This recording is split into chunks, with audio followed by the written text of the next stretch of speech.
Então, dando início a mais uma aula do programa de pós-graduação em Direito da UFMG, nós estamos estudando a obra Digital Justice, dos professores Ethan Ketty e da professora Orna Rabinovichain, e hoje nós vamos analisar o capítulo 7 da obra que trata das ODRs em tribunais e em outras instituições públicas. A palavra, então, está com o Bruno e com a Sabrina.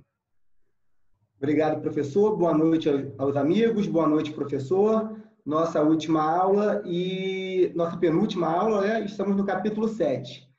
Em relação a esse capítulo 7, tanto eu como Sabrina, a gente decidiu dividir em dois a participação aqui, a nossa participação, e fazendo aí de uma espécie de voo de pássaro, a síntese do capítulo, até para apresentar qual é o coração desse capítulo. Os autores eles vão trabalhar com a necessidade de inserção de tecnologia no setor público, em especial no tribunal, uma vez que, segundo os autores, existem necessidades que são contemporâneas ao nosso mundo virtual, ao nosso mundo online, que não estão sendo atendidas pelos meios convencionais de resolução de conflito e, de um modo geral, pelos meios convencionais que o setor público ele proporciona à população. E aí ele vai trabalhar com uma análise do setor privado, dizendo que já houve um êxito no setor privado e que isso cria uma certa expectativa das pessoas para que o setor público responda com a mesma velocidade. Ele vai chamar isso de expectativa líquida, e depois disso ele vai trabalhar com exemplos onde já se percebe em alguns países a tecnologia no setor público e depois a tecnologia no setor, nos tribunais de justiça por meio de ODRs, resolvendo conflitos. E aí, por fim, ele vai dar a opinião dele do que ele espera. Essa é só como se fosse uma ementa do capítulo. E agora passo a palavra para a Sabrina, depois ela me devolve e nós vamos depois trabalhar com alguns números, algumas experiências e legislações aí, tanto da França, de outros países, bem como experiências no Brasil. Sabrina?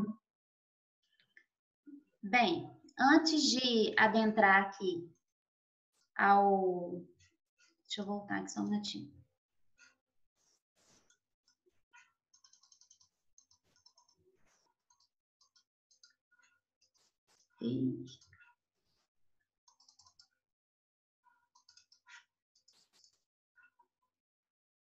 Pronto. Antes de falar aqui especialmente do capítulo 7 sobre as modalidades de ODR que os autores vêm tratar aqui como forma de exemplificação de ODRs que já estão em trânsito, né, em outros países que tratam diversos assuntos de resolução de conflito, eu peço licença para começar a falar sobre o caso fictício que os autores tratam no capítulo 7, até para fazer o link que eles querem exemplificar, um caso que seria de monopólio jurisdicional para atuação de ODR. O caso fictício que é tratado no capítulo é sobre o casal Sarah e Joseph, que decidem se divorciar. Entretanto, Joseph é a parte de ambos que ofere renda. Então, isso é uma preocupação para Sarah no pós-divórcio. E ela decide, então, procurar um advogado para que ele lhe instrua sobre a sua situação financeira após a concretização do divórcio, tendo em vista que ela tem filhos menores. E aí o advogado lhe dá algumas orientações sobre o procedimento e instrui Sarah que não relate a conversa que foi tratada entre ele e Sarah para Joseph, para que não revele a ele as estratégias que seriam utilizadas durante o procedimento do divórcio. E aí, logo após, é marcada uma audiência em que, quando as partes estão ali aguardando para iniciar as tratativas do divórcio propriamente dito, essa audiência é redesignada para daqui a alguns meses. E isso agrada o advogado, mas frustra as expectativas de Sarah em relação ao procedimento do divórcio propriamente dito. Porque aí ela percebe que é algo extremamente burocrático, muito caro e muito ineficiente. E fazendo algumas pesquisas para unir provas, né, e algumas instruções para a próxima audiência na internet, ela se depara com uma ODR holandesa, cujo nome eu não vou me aventurar a pronunciar, em que dispõe de um procedimento que era justamente o que ela queria, que a gente chama de divórcio colaborativo. E essa ODR, ela é implementada por etapas, como todas as outras ODRs, que se iniciam com a etapa de um diagnóstico, né, do problema e oferem informações, depois a negociação, a conciliação e, por fim, a decisão, caso não haja uma negociação entre as partes. A partir daí, ela se frustra novamente porque essa ODR não é praticável, né, no lugar onde ela reside. E também porque o caso é fictício e a ODR citada no texto pelos autores é real. Inclusive, eu entrei no site dessa ODR e pude perceber que realmente é algo muito didático, não é nada muito rebuscado, onde se inicia com algumas perguntas e depois se inicia, não foi essa fase, né, porque parece que o cadastro não segue, e se inicia as tratativas para essas comunicações entre as partes. E se essa comunicação é levada a um cunho de acordo, esse acordo é analisado por um advogado neutro para verificar se nesse acordo não há nenhuma ilegalidade, nenhuma abusividade. E me parece que essa ODR, hoje, atualmente, ela já está substituída por uma outra que se chama Justed for Two, que é uma ODR mais atualizada, com ferramentas mais sofisticadas, né? E a partir daí, ao longo do texto, eles vão tratar de inúmeras ODRs que existem no mundo todo. Essa primeira ODR que está referenciada na apresentação é essa ODR holandesa que foi tratada no caso de Sarah e Joseph. A segunda, Consumer Protection, ela vai tratar sobre casos voltados aos consumidores, né, de pequena monta, e também nesse mesmo formato de 4 etapas.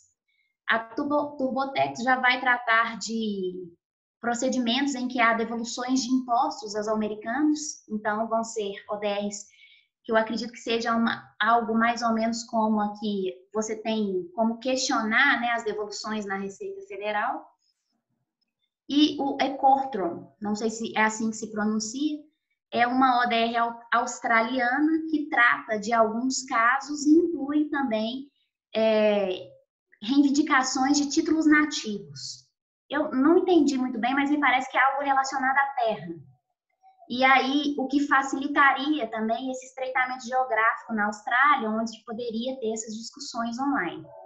E, por fim, a Money Claim, que já é uma ODR que existe há mais de 10 anos na Inglaterra e já resolveu mais de 60 mil casos de pequena monta, né, como se fosse um juizado especial. A partir daí, os autores eles vão discorrer essa mudança que há do tradicionalismo dos processos nos tribunais para esse modo virtual, dizendo que as pessoas elas preferem uma resolução de problema online porque isso faz com que elas se sintam mais eficazes. E aí ele vai trazer essa necessidade de implementação de ferramentas de solução de conflito online para os tribunais no setor público. E vai explicar que a ODR ela já foi implementada no setor privado até por uma questão natural do setor privado. Pela própria concorrência que há no setor privado, isso já foi sendo atualizado, porque como as ODRs elas surgiram em meios dos anos 90, justamente para poder solucionar essa expansão do comércio eletrônico, os conflitos que ocorriam dentro dessa expansão do comércio eletrônico, percebeu-se que dentro dessas implementações, como os sites do eBay e Alibaba, seria inviável se utilizar do modelo tradicional de processo para resolver essas resoluções de conflito. Então, a ODR já foi implementada justamente para trazer essas soluções de resolução online para o setor privado. E a partir daí, ele vai dizer que os autores vão tratar que as pessoas estão refém do judiciário, até pelo monopólio da jurisdição. E vão dizer que isso se torna inviável em decorrência da expectativa líquida. O que seria a expectativa líquida? É o fato de um consumidor experimentar numa indústria uma expectativa de um bom produto que trate com eficiência e com celeridade aquilo que ele deseja, e depois ele ser obrigado a se utilizar de outro produto que não supriria essa expectativa que o consumidor já experimentou. Na minha cabeça, eu vejo mais ou menos um exemplo como o celular, que você detém uma tecnologia iPhone e depois é obrigada a retornar a um Android Motorola dos anos 2008. Seria mais ou menos isso. Se você já experimentou algo que foi eficiente e que supriu as suas expectativas, você não gostaria de retomar algo que seria ineficiente. E a partir daí, ele vai começar a afirmar a necessidade de uma releitura de alguns valores do processo tradicional, como o devido processo legal, o contraditório, sugerindo que novas resoluções de conflito sejam implementadas, colocando um pouco essas garantias de lado para trazer um maior acesso à justiça e dispensar esses limites físicos e geográficos que ainda são solúveis, né? São visíveis com os processos que existem tradicionalmente hoje nos tribunais. E esse texto que o senhor mandou no WhatsApp veio a calhar nesse momento que existe essa fala no capítulo, quando o senhor fala das etapas de implementação de ODR aqui nos processos. E lá no texto o senhor faz referência que não adianta só transpor o modelo tradicional de processo ou de ADR para um modelo de ODR, que isso tem que ser visualizado dentro da normatividade, mas também dentro de um modelo democrático de processo. E nós não podemos dispensar garantias processuais como a isonomia, o contraditório, o devido processo legal, face essa acessibilidade, essa celeridade que uma ODR traria, né, para a implementação de um processo online, resolução de conflito. E a partir daí, os autores eles vão também dizer que o judiciário, né, os tribunais, eles são muito resistentes em implementar essas novas tecnologias de resolução online, mas que isso garantiria uma ampla redução de despesas no modelo que a gente tem hoje.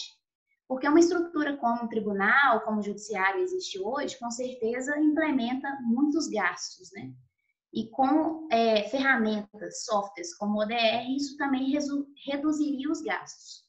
E os autores vão tratar que vão trazer que essa implementação e essa redução de despesas passaria a tornar o tribunal um serviço e não um local.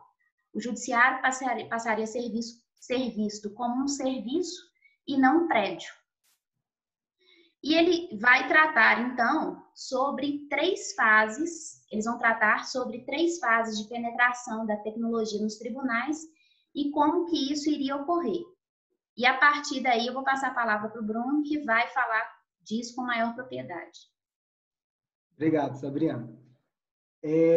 Só para fazer um ponto aqui de vínculo entre a fala que termina a Sabrina e esses três pontos de tecnologia, eu queria só trabalhar uma pergunta que eu me fiz em relação a essa expectativa líquida, que ele vai trazer esse conceito, que é um conceito de competitividade entre empresas, onde você experimenta, como bem disse a Sabrina, experimenta uma tecnologia superior que lhe traz uma comodidade maior e você não consegue voltar ao que era anterior e você vai exigir das outras empresas que se adequem àquela tecnologia que foi posta para um determinado setor. Então, se você tem o serviço do Uber, o serviço do Uber eficiente, você vai querer que o serviço do mecânico também seja, que o restaurante também seja. Aí a pergunta que faço já fazendo uma crítica inicial ao conteúdo do texto, será que é legítimo nós despejarmos no judiciário essa expectativa líquida, que é um conceito imbuído de um neoliberalismo, de uma competição entre empresas no setor público? eu me pergunto se essas expectativas líquidas, que são realizadas para atender desejos e vontades criadas pelo próprio neoliberalismo, como bem a gente viu no documentário indicado pelo professor e nos textos que nós estamos aí trabalhando, eu esqueci agora o autor, que tem um nome coreano. Isso, desculpa. Que também trabalha muito bem. Será que é legítimo nós esperarmos do judiciário essa mesma velocidade e eficiência que é feita no mundo concorrencial? Essa foi a minha pergunta. Aí, trazendo o termo líquido, mas não esse termo líquido, trazendo do Zygmunt Bauman, que algum colega citou na aula passada aí, não sei se foi na passada ou na retrasada, onde nada é feito para durar, tudo é feito para ser rápido, movimentar, talvez não seja tão legítimo que o judiciário, o setor público, responda na mesma velocidade que a fase concorrencial do setor privado. Então, é só um ponto de reflexão, porque me parece que essa começa a ser a pedra de toque do fim do texto, para dizer, para ele concluir, ele não fala isso diretamente no final, mas ele quer concluir que o melhor dos mundos seria o setor público se render às ODRs e às possibilidades... Bruno, essa sua fala me lembra um texto do saudoso professor Barbosa Moreira, no qual ele falava que tinha medo, e ele foi desembargador, ele falava que tinha medo de um dia chegar no tribunal e ver o juiz com uma beca na qual tinha uma logo assim: esse julgamento é uma... como que ela fala? Esse julgamento é patrocinado por Coca-Cola. Que, em alguma medida, ele estava em alguma medida ironizando uma tendência de você pegar determinadas concepções privatísticas e, em alguma medida, capturar o sistema público. Obviamente, não é o contexto aqui da tecnologia que a gente está analisando, porque esse texto do professor Barbosa Moreira é um texto antigo. Mas, em alguma medida, a gente precisa tomar cuidado para que a captura da iniciativa pública por uma lógica típica da iniciativa privada não gere uma releitura daquele fenômeno que já é estudado, em especial no Brasil, de um modo até destacado, dessa percepção privatista que nós temos da esfera pública, no sentido de haver uma falta de percepção de república entre nós, de coisa pública, de que às vezes a pessoa se torna, por exemplo, servidor e ele vira e privatiza o serviço público, ele não se enxerga, inclusive, propriamente como um servidor público, é como se a coisa pública fosse dele, que tem textos clássicos, tem o próprio texto do Saldanha, lá, O Jardim e a Praça, que é um texto importante, inclusive, que sempre é bom reler, porque ele deixa muito claro isso, nessa alusão do qual que é a diferença entre o público e o privado, em que medida que, às vezes, a gente trata o público como se fosse nosso. Mas aqui a discussão que você está propondo, em alguma medida, pensar em que medida que a função pública do judiciário, a função garantística do judiciário, possa, e aqui isso, inclusive, vai na esteira da discussão que eu fiz não com uma outra turma, sobre a obra do Susskind, o Online Justice, no qual ele vai apresentar aquela tese dele, aquela hipótese de que a jurisdição e o judiciário seria um local ou um serviço, e ele fala que seria um serviço, e sendo um serviço poderia ser prestado e deve ser prestado em qualquer lugar, e inclusive dentro de uma ótica de busca princípio de eficiência, o que tem uma certa importância na fala, sem dúvidas, mas ao mesmo tempo acaba induzindo essa percepção de que é um serviço qualquer e eu posso então trabalhar com ele com a mesma lógica que às vezes é feita no âmbito privado. E essa é uma questão que a gente vai ter que o tempo todo refletir acerca dela para evitar esse quadro que a gente já vivencia da captura do paradigma neoliberal em relação à nosso próprio modo de pensar o sistema jurídico. Claro. Pode continuar, professor? Por favor. Então, eu trouxe esse ponto porque ele vai falar que os tribunais eles são muito recalcitrantes no mundo inteiro a aderência a essas tecnologias. E ele vai falar que, apesar dessa resistência, já existem 3 fases que estão aí na tela para os senhores, que de forma de inserção da tecnologia nos tribunais. Ele fala rapidamente das 2 primeiras fases. A primeira fase nós vivemos aqui no Brasil também, que seria essa informatização, os processos eletrônicos, as comunicações virtuais, essa questão da informatização dos processos saindo do meio físico para o meio digital. A segunda fase é bem interessante, porque seria uma maior transparência daquilo que é fornecido ao cidadão como possibilidade dele sozinho descobrir os canais, os ambientes que ele pode entrar no sistema judiciário. Seria uma maior facilitação dos sites, o Instagram, outras mídias sociais que poderiam fornecer maiores informações sobre o judiciário e as portas de entradas. E a terceira fase, que ele vai perder o maior tempo, que é o coração do texto mesmo, que seria a amplitude do acesso e a redefinição de justiça. Ele vai depois só trabalhar bem esse primeiro tópico. Mas, ao meu ver, e eu acho que ele deixa passar isso de forma rápida, o caminhar das 2 primeiras fases acabaram acarretando a necessidade da terceira fase. Porque, na medida que houve uma maior facilitação do meio físico para o meio digital, evitando a presença no tribunal, e que as pessoas começaram a ter maior acesso às informações de site, dos tribunais, de meios digitais, de ambientes virtuais, isso fez com que houvesse a necessidade de ampliar esse acesso, até porque ele faz ele tira rapidamente no texto dele, informando que a segunda fase acabou até dificultando no início, e por isso teve que ser repensado em alguma medida, porque assim, o excesso de informação para o leigo atrapalharia um pouco a captação do que realmente ele precisa para acessar o judiciário, para resolver os conflitos dele. E aí, justamente por isso, a terceira fase começa com uma iniciação de educação jurídica.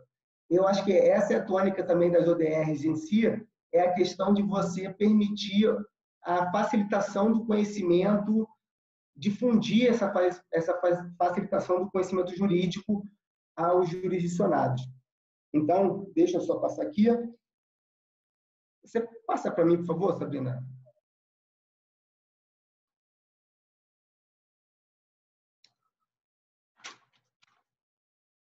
E aí ele vai trabalhar com duas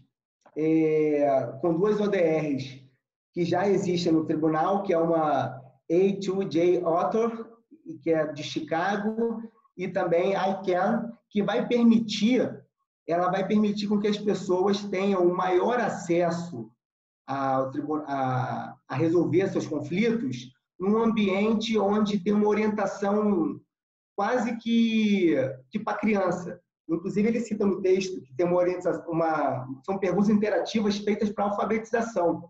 E, com isso, ele vai facilitar essa acessibilidade em educação e em direitos. Isso é importante porque ele vai dizer que quando as pessoas elas têm a capacidade, têm a possibilidade de entender aquilo que realmente é de direito, aquilo que ela pode brigar ou não, de litigar ou não, elas conseguem, de uma forma... é permitida a elas uma maior chance de resolver o conflito de forma consensual. E aí, trazendo um pouco da minha experiência na Defensoria Pública, eu vejo realmente isso, assim, quando a parte ela chega com determinada demanda. Quando eu trabalhava no civil, era muito grande, era direto que acontecia essa situação. A pessoa vinha para propor uma ação de uso capião. Aí, quando você explicava para ela o que é uso capião, quais são os prazos, trazia uma maior uma educação em direitos, assim, ela ficava muito mais tranquila em voltar. Então tá, doutor, desculpa, é que eu ouvi errado. Então, assim, a informação do que a pessoa tem direito, do que ela pode litigar ou não, efetivamente evita conflitos desnecessários e proporciona a resolução de forma consensual. E no direito de família, quando eu atuei também, era muito isso. Quando eu explicava o que era a prestação alimentar, que não era exatamente 30% do valor da renda sempre, explicava essas situações, a pessoa ficava mais tranquila, entender que a guarda pode ser compartilhada, que é melhor que a guarda no lateral. Essa orientação facilita a composição entre as partes. E todas as ODRs que são colocadas pelo autor, elas partem dessa premissa de trazer fases onde as pessoas possam se comunicar e, primeiro, que haja também uma nutrição de conhecimento dessas pessoas que vão ao judiciário. Mesmo porque, Bruno, também tem uma outra questão que eu acho que é importante falar, tem uma questão de template também, né, de arquitetura da estrutura dessa ODR. Então, muitas vezes, por mais que eu tenha alguma facilidade com a tecnologia, o que está me sendo requerido ali de informações nas primeiras fases, até para entrar numa fase de negociação e conciliação, eu precisaria entender como é a funcionalidade desse software para poder atuar dentro de uma implementação de resolução de conflito online. Então, essas duas ferramentas, né, que são citadas no texto pelos autores, elas ensinam não somente as pessoas a entenderem como se utilizar do software, mas também desses direitos que serão negociados dentro dessa implementação de resolução online. Certeza, Sabrina. E aí depois o autor já parte para trabalhar com ODRs dentro de tribunais, com exemplos de ODRs já em tribunais. Ele vai falar de algumas antigas, que a Sabrina inclusive citou, aí Courtroom, da Austrália, e a Money Claim Online, que é do Reino Unido, que são mais antigas, uma de 2001 e a outra, salvo engano, de 2007. E depois ele vai citar umas mais recentes. É o Tribunal Online da Sua Majestade, que inclusive o professor Richard Susskind, né? Ele é um dos... está orquestrando a situação, né? Tá por trás da implementação. E tanto... vou falar isso de todos, para não ficar também prolixo, mas os 3 exemplos que o autor vai citar, que os autores citam, eles trabalham justamente com a mesma formatação de fases. Uma primeira fase de orientação inicial, depois uma segunda fase de tentativa de acordo, e não conseguindo um acordo, ele parte para um julgamento virtual e depois uma decisão que pode ser, inclusive, que é executável. E isso tudo em fases realizadas com assistência de um advogado, mediados por um profissional do direito. O Tribunal Online da Sua Majestade, ele foi implementado junto ao judiciário. Aí o outro exemplo, esse exemplo é importante, porque ele trabalha bem com uma questão que que os autores vão citar lá no fim do artigo, que é o Big Data, né? Que é com a amplitude, a ampliação e divulgação dos dados, das informações colhidas, para que haja, dessa forma, um aprimoramento, um aperfeiçoamento da ferramenta de ODR. Então, esse Tribunal de Resolução da Colômbia Britânica, lá no Canadá, ele vai trabalhar com essas fases que eu já citei, e ele permite essa captação de dados, para que haja, dentro dessa captação de dados, esteja sempre um processo de melhora aquilatando para que haja uma resposta mais individualizada com o passar do tempo, e mais que isso, que é o grande desejo dos autores, que haja prevenção de conflitos a partir dessa coleta de dados obtidos através das resoluções de conflitos pela ferramenta do Tribunal de Resolução Civil da Colômbia. Esse tribunal ele foi implementado por lei e também ele sofreu diversas críticas dos advogados, mas assim, a lei foi, inclusive, teve uma nova lei que trouxe uma maior regulamentação, ou seja, está funcionando no Canadá. E a terceira ODR que ele cita é essa de nome impronunciável da Holanda. Eu estou aqui até no Google Tradutor, mas não dá para tentar nem falar aqui, que o significado seria mãos livres, mão direita, uma coisa assim, eu não consegui pegar. Que está relacionada à questão de divórcio.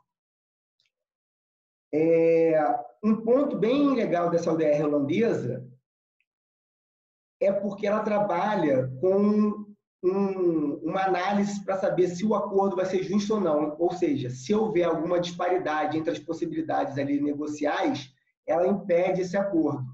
E também ela tira por completo o caráter belicoso do processo, né? Essa questão de guerra, essa questão de litígio. Ela vai trabalhar, inclusive, em separar-se. Ele usa um termo que seria a convergência de interesses e não o confronto de interesses. E aí, a partir dessa ODR holandesa, que trabalha com essa questão de extirpar o aspecto belicoso da coisa, que ele vai falar que nós temos que analisar agora o processo, analisar o procedimento de confronto sobre novos ângulos. E esses novos ângulos, esses novos prismas que ele trabalha, na visão do autor, poderiam, inclusive, ser a redução de contraditório, a redução do confronto em si, desse aspecto de litígio mesmo, né? Só que ele fala isso com uma diminuição do contraditório. E aí fica um pouco... Mas você tem que tomar cuidado com a tradução, que, na verdade, ordinariamente, a gente está falando do adversarial system, que está muito mais ligado, às vezes, a uma questão adversarial, no sentido de contenda, do que propriamente de redução da concepção que a gente está fazendo aqui, especificamente de contraditório. Então, você tem que ver o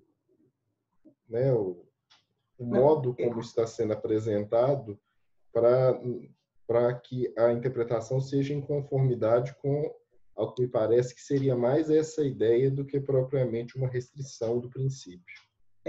Eu entendi isso também, professor, mas eu acho que, de alguma medida, ele quer, assim, parece que também as ODRs vão evitar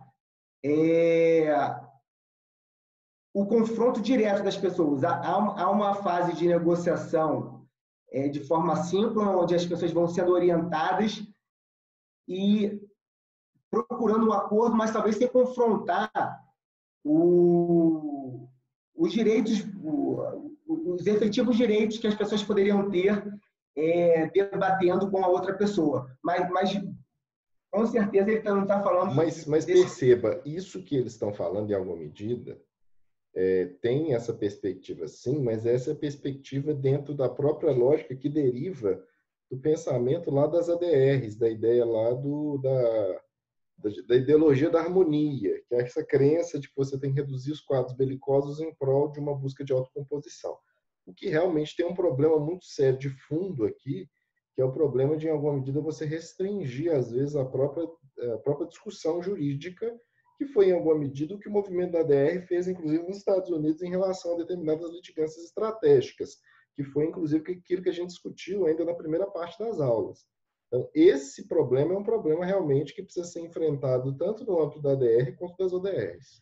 Eu acho que o senhor conseguiu complementar de forma perfeita o que eu estava querendo dizer. Não é a questão de contraditório dentro de um processo diminuindo as possibilidades de fala, de oportunidades processuais, mas justamente de reduzir as questões sem conseguir pôr na mesa todos os pontos a serem debatidos, todas as questões que vão virar pontos controvertidos a serem debatidos. E aí, depois de citar essas três ferramentas, essas três experiências em países diversos, ele vai falar que essa tecnologia está mudando a própria forma de resolução de disputa. E aí aqui ele vai trabalhar com... Por que acontece? Quando ele diz que a tecnologia dentro do judiciário encontra alguma resistência, ele também faz um alerta que essa tecnologia ela é utilizada tão somente com viés de produção, de acesso e de redução de orçamento e de custos, uma visão de eficiência. Ele fala que essas ferramentas, essas tecnologias, elas podem e devem ser utilizadas e aí é o ponto forte do capítulo, né? Para redimensionar o conflito. Ele quer redimensionar as possibilidades de resolução de conflitos, e isso a tecnologia traria uma possibilidade completamente diversa daquelas que são postas tradicionalmente. E ele vai falar que são 3 mudanças que estão acontecendo na forma de resolver conflito. Ele fala da mudança do meio físico para o meio virtual, essa quebra de distância, essa facilitação de você estar em casa, não ter o dia da corte, não ter que se dirigir a um tribunal, perder um dia inteiro. Essa possibilidade dos operadores do direito também trabalharem em horários que o tribunal estaria fechado. Essa mudança do meio físico para o virtual é uma modificação relevante da forma de resolver disputas. E aí ele faz antes de falar da segunda mudança, ele faz um comentário que é bem relevante, que é o fim da diferença de conflitos online e conflitos offline. Ele vai dizer o seguinte: olha, na medida que você trouxer a possibilidade de resolução online pelo próprio tribunal, pouco vai diferenciar se o conflito ele surgiu do mundo online ou do mundo offline. Vai ser desimportante isso, porque a forma de resolver vai ser online. E aí ele vai também trazer que isso vai trazer uma aproximação das ADRs e das ODRs, na medida que tudo vai ser direcionada à resolução online de conflitos. A segunda mudança que ele traz é em relação à tomada de decisões automatizadas. Ele vai falar que essas decisões, muitas vezes, elas vão ser feitas de forma automatizada, e aí traz toda aquela discussão que nós já tivemos aqui sobre os vieses, sobre a opacidade, sobre a dificuldade de se ler esses algoritmos. Toda essa questão da automatização, ela é colocada nessa segunda modificação da resolução de conflitos que o autor traz como possibilidade real com as ODRs dentro do Poder Judiciário. E a terceira mudança está relacionada ao que aquela ODR lá do Canadá já faz, que é a captura, a coleta de dados, para que essa divulgação desses dados venha a servir a formatação e melhora da ferramenta, da ODR em si. Então, com a leitura desse Big Data, ele vai poder individualizar, categorizar de forma ainda mais eficiente, e com isso, ele vai, inclusive, segundo o autor, permitir a prevenção de conflitos. Isso ele vai depois, agora na parte final, falar que a face mais importante dessas ODRs vai ser na utilização como medida de prevenção. E aí o autor ele vem falando que essa prevenção ela vai se dar com o fim da confidencialidade, né? Pelo que eu entendi de confidencialidade, na tradução que a gente realizou, seria que o processo acaba ficando interpartes, ali a divulgação, a publicidade daquele processo, ela é bem restrita, ou pelo menos ela só serve àquela pessoa que vai lá e coleta de forma manual, artesanal, aquelas informações, e ele diz que isso vai cair, e essa mudança, essa resolução de disputa online vai permitir que haja essa coleta em ampla escala, fazendo assim a prevenção das reclamações. Deixa eu ver o que está faltando, meus amigos. Permite-me a regulamentação.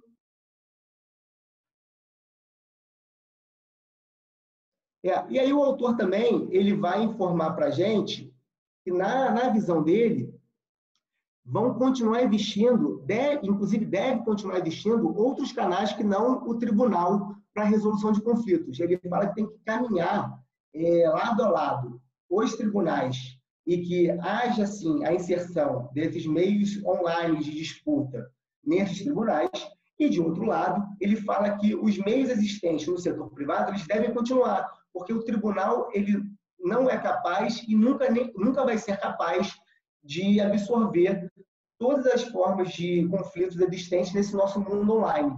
Então, ele vem para terminar o artigo, falando sobre essa visão que vão coexistir as duas formas de resolução de conflito dentro do tribunal e fora dela, e também que, segundo ele, essa inserção de tecnologia vai permitir uma ampla prevenção da resolução dos conflitos em si. Isso seria uma forma super apurada de resolução de conflitos, que é atuar na própria prevenção através do estudo dessa amplitude de dados informacionais obtidas pelas próprias ODRs e, inclusive, lá através dos algoritmos, da automação das decisões e da leitura desses dados. E aí, gente, o artigo ele termina assim, e aí me traz, quando você termina de ler, você acaba falando assim, pô, é verdade, realmente tem muitos benefícios. E aí eu tentei buscar alguma outra experiência de outros países e vi que existem, na verdade, eu só vi um país, né? Só consegui, na minha pesquisa, achar um país, que foi a França, que em 2019 ela fez uma regulamentação do procedimento, do processo.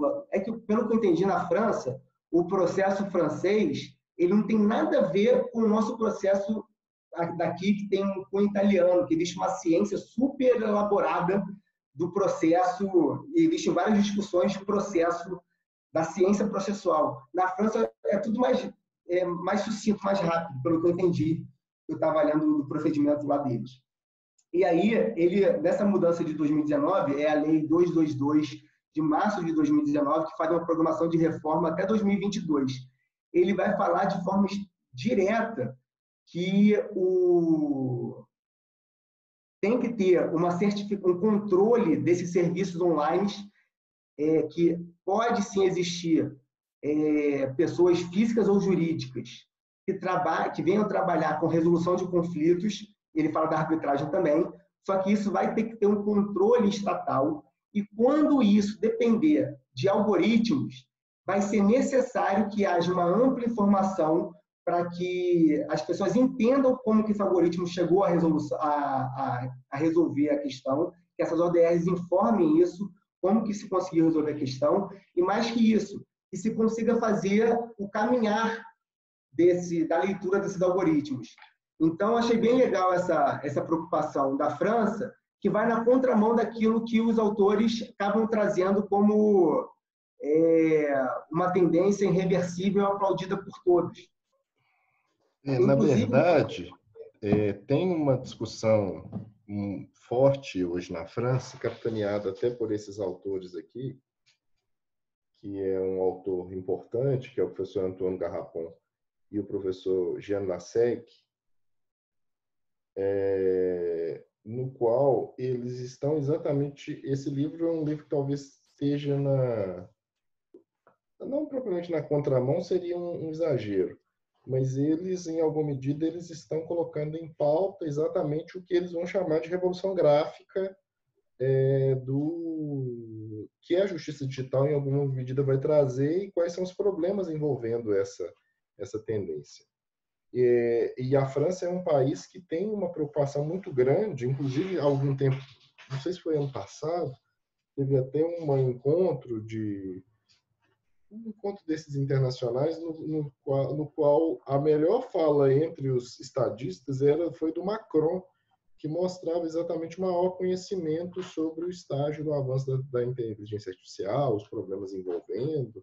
Ele fez uma fala até muito interessante, que era exatamente essa fala em torno de tentar pensar quais são os problemas envolvendo essa tendência, para além desse olhar que em alguma medida é o que predomina no mundo inteiro, que é esse olhar, digamos assim, mais festeja mais, né, o uso desse tipo de abordagem em relação aos outros países, comparativamente aos outros sistemas. Eu achei bem interessante que é uma preocupação, aqui se vocês pegarem para ler com calma, vocês vão perceber que isso aqui é a tradução do português de Portugal. Então, tem algumas palavrinhas aí que estão com a formatação um pouco diferente. Mas eu achei bem interessante a questão daqui, ó, o responsável pelo tratamento garante que o processamento e seus desenvolvimentos estão sob controle de forma a poder explicar de forma detalhada e inteligível ao solicitante a forma como o tratamento como foi executado em relação a ele. Essa preocupação mesmo de você entender aquilo que está sendo colocado e não ficar aquela coisa opaca onde ninguém vai conseguir ler a solução dada pela máquina. Inclusive, nessa própria lei, no artigo 33, eu não trouxe aqui direto, porque fugi um pouco, eles proíbem de forma expressa a jurimetria. Eles falam que, inclusive, vai ser crime se você utilizar dos dados colhidos em decisões para conseguir fazer uma análise preditiva. Ou seja, é na contramão mesmo daquilo que o autor está dizendo que é importante, que é o fim dessa confidencialidade para que haja esse Big Data, essa possibilidade de análises preditivas mesmo, né? Com o intuito de prevenção, de segurança jurídica, de conseguir prever o que o judiciário vai transmitir em resposta àquilo que é colocado para ele. Então, pessoal, o artigo, ele de forma... Eu acho que eu sou muito objetivo, então acho que foi até rápido demais, mas o coração do artigo, acho que é isso que foi dito. Eu acho que o importante é a gente analisar o quão essas mudanças elas estão sendo filtradas pela gente. Que uma coisa é fato, a única coisa permanente na vida que tudo muda, né? É a própria mudança. Esse pensamento aí filosófico antigo, ele é certo sempre. As coisas vão mudar, não tem jeito de você evitar que haja essa mudança. Só que aí, como a França fez, e como eu acho que deve ser feito, inclusive na aula passada a gente trouxe essa discussão, da necessidade de existir um controle estatal, uma análise mínima daquilo que está sendo oferecido por essas intervenções virtuais, sobre quem está produzindo, qual é o valor que está imbuído por trás, aquilo que é do privado efetivamente tem que ser colocado como público e dentro das mesmas perspectivas e expectativas que você encontra no privado, isso deve reverberar no público. Então, são algumas colocações aí que eu acho que com o que a gente já aprendeu nas aulas, a gente consegue pelo menos pensar bem e refletir com profundidade. É isso, pessoal. Bruno. Agora é a Sabrina. Até porque eu queria fazer uma pergunta sobre a jurimetria que você está falando. Ah, claro. É que eu estou com a tela aqui e não estou vendo vocês. Quem está falando? É a Lígia. Oi, Lígia, tudo bem? Tudo bem, você? Tudo bem também, pode falar. É porque é o seguinte, eu fiquei muito interessada, já ouvi essa fala várias vezes sobre a França, especialmente, e já que você analisou a legislação, essa amplitude da proibimetria, tudo que envolve o processo? Pelo que eu entendi do artigo, para você colher as informações de uma sentença, você tem que ir no balcão ou no setor onde você vai se identificar e trazer e retirar tão somente aquilo que você está se colocando para analisar. Como é feito, como sempre foi feito com a gente, de ir no balcão, tirar cópia de determinada sentença. Inclusive, se perceber que você está fazendo de forma abusiva, você incorre na mesma proibição. A lei também proscreve essa situação. E o artigo é específico em qualquer dado, qualquer análise que vai vincular a pessoa do juiz nas suas possibilidades profissionais, isso é proibido. Eu acho que a pena é pesada, salvo engano, são 5 anos o crime que eles sancionaram. Aí também tem que saber talvez tenha sido uma medida muito ferrenha, né? Não sei. Uhum. Mas o fato é que eles se preocuparam que essa análise preditiva, essa possibilidade de você divulgar todos os dados de juízes, isso é prejudicial em alguma forma e talvez já linkando aí, vinculando com a proibição de você trabalhar com algoritmos naquele black box, né? Que você impede a leitura e não consegue entender o que está sendo colocado para a solução do seu conflito. Entendi. Muito obrigada, viu, Bruno? Nada. Aí passa a palavra agora para a Sabrina. Só pegando o gancho aí no que você falou e no comentário da Lídia, o Bruno, não tem a ver com jurimetria, mas também relembrar o que o professor falou em aulas passadas, em relação propriamente às ODRs, de quando os litigantes habituais se favorecem de informações privilegiadas para criar ODRs, para solucionar os próprios problemas que existem, né? Dentro daquele escritório ou dentro daqueles processos massivos que eles têm. Então, isso seria um meio também de criação de ODR privilegiada, para que, e dessa maneira, a parte contrária não saberia ali que essa ODR tem esse cunho, né, de resolução privilegiado, privatístico, e acabaria afetando a isonomia, né, naquela resolução negocial. Só aproveitando essa fala sua, Sabrina, hoje pela manhã eu estava lecionando na optativa da graduação aqui na Federal e um aluno, ele está desenvolvendo numa empresa própria um algoritmo, ele está em fase de treinamento no qual ele vai mesclar a questão em torno de vieses e em torno dessa captação de dados nos seguintes termos. Eles estão criando uma ferramenta argumentativa que vai variar o argumento para o juiz, levando em consideração um argumento que aumenta as chances de êxito em determinado em determinado juiz X ou juiz delta. Então, vamos pegar duas ações, sei lá, de qualquer matéria específica, sei lá, direito tributário. E o algoritmo ele vai analisar qual argumento que para um juiz é mais decisivo e ele vai induzir, na hora que você estiver fazendo a petição, a montagem do próprio argumento. Isso quer dizer o quê, em última ratio? Eles estão tentando fazer uma análise das próprias decisões do juiz para verificar qual argumento tem mais chances de êxito para uma ferramenta de auxílio ao advogado na hora de elaborar a sua argumentação. Então, ele está ainda em fase de treinamento. Mas na hora que esse modelo algoritmo estiver operacional, em larga escala, pensa num litigante habitual, consegue, obviamente, ter um conjunto de dados mais consistente. Quais as possibilidades disso? E se ele mescla isso com a análise jurimétrica, que ele consegue analisar isso basicamente, na verdade, sociais. ele está fazendo essa análise a partir de análise jurimétrica. Porque aí a chance de êxito da parte contrária é praticamente zero. Você vai diminuindo muito. Então, a ideia de advocacia de dados vai ganhando cada vez cores mais fortes, que, para além da questão de você fazer uma análise preditiva, pura e simplesmente, você começa a perceber, inclusive, qual argumento enviesa mais o juiz em determinadas perspectivas. Então, percebam que isso é um campo que, obviamente, você sabendo lidar com a tecnologia, sabendo lidar com o direito, fazendo um tratamento adequado de dados, as possibilidades são ilimitadas.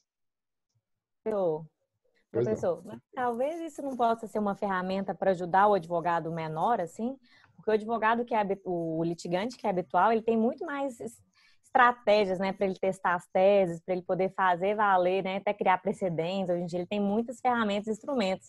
E o pequeno praticamente nada, né?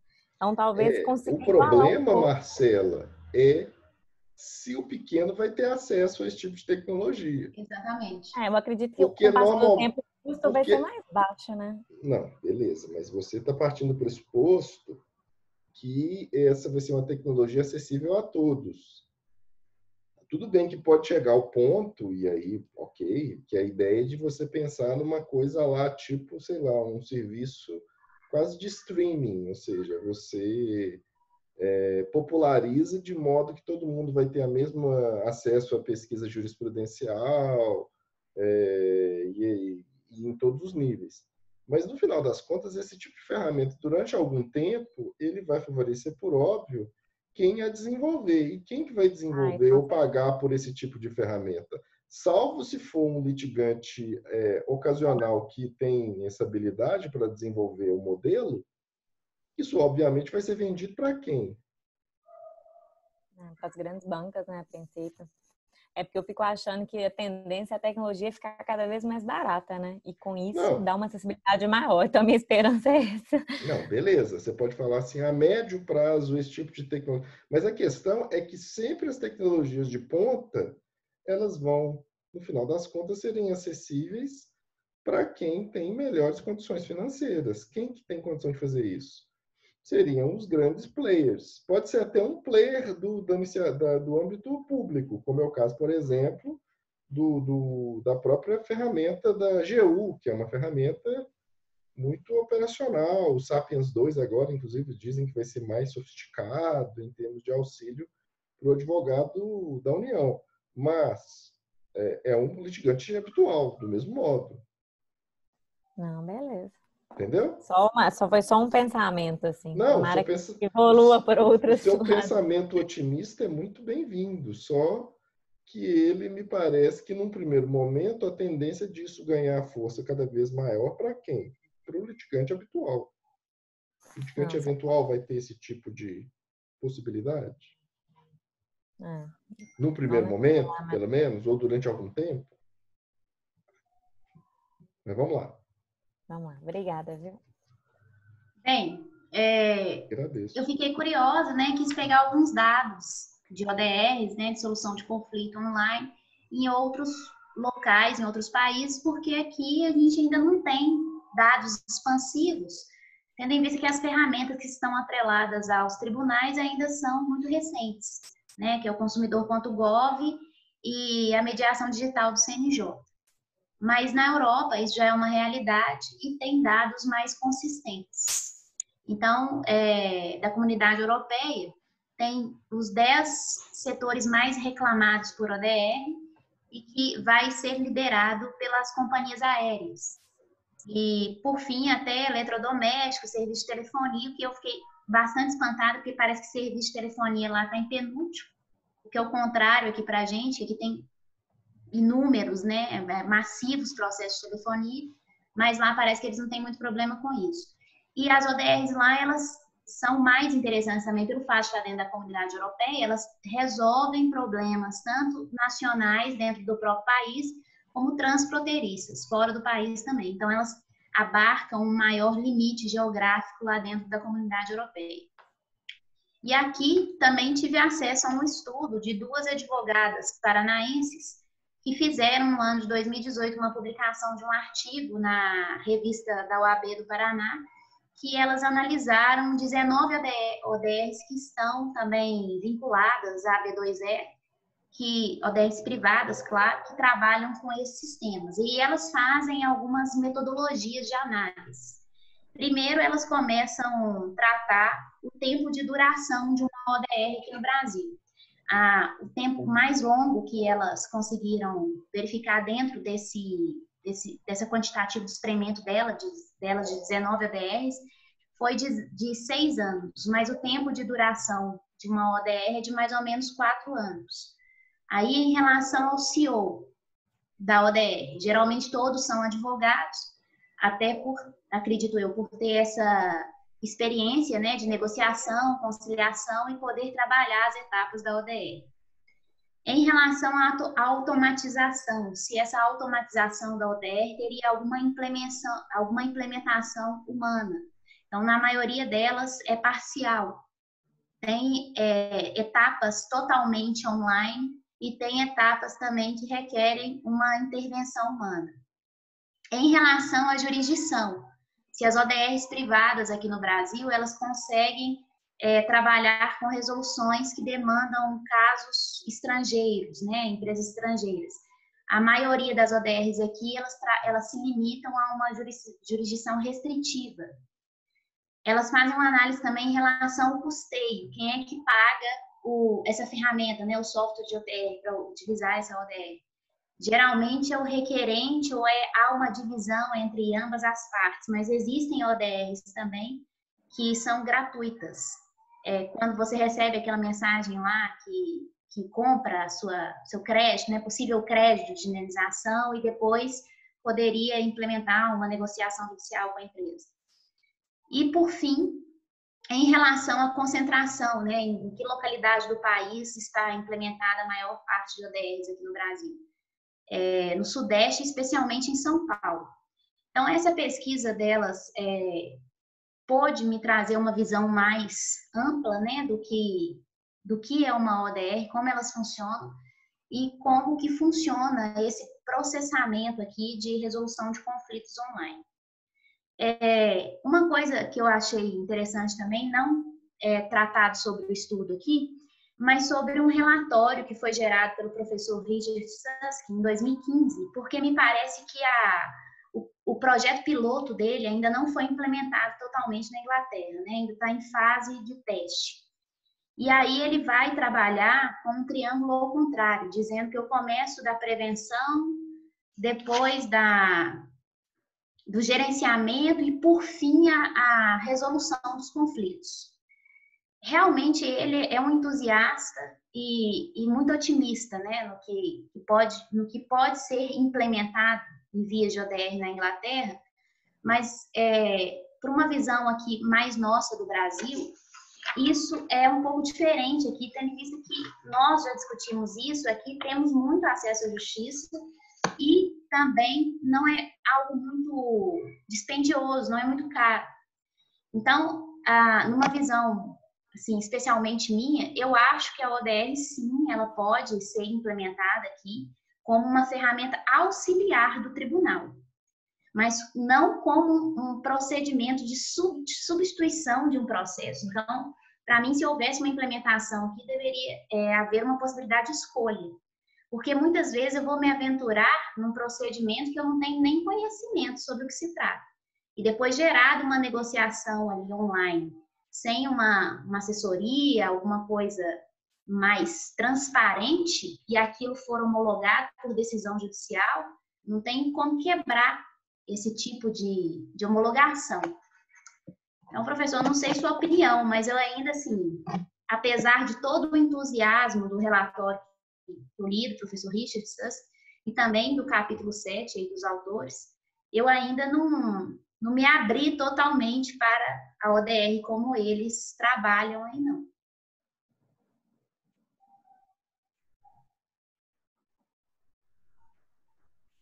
Então, pessoal, aqui a gente encerra o capítulo, né, e a análise dos dados. Não sei se o Bruno quer complementar alguma coisa. E deixo aberta a palavra para vocês aí. Obrigado, Sabrina. Mas não. Beleza. Então vamos.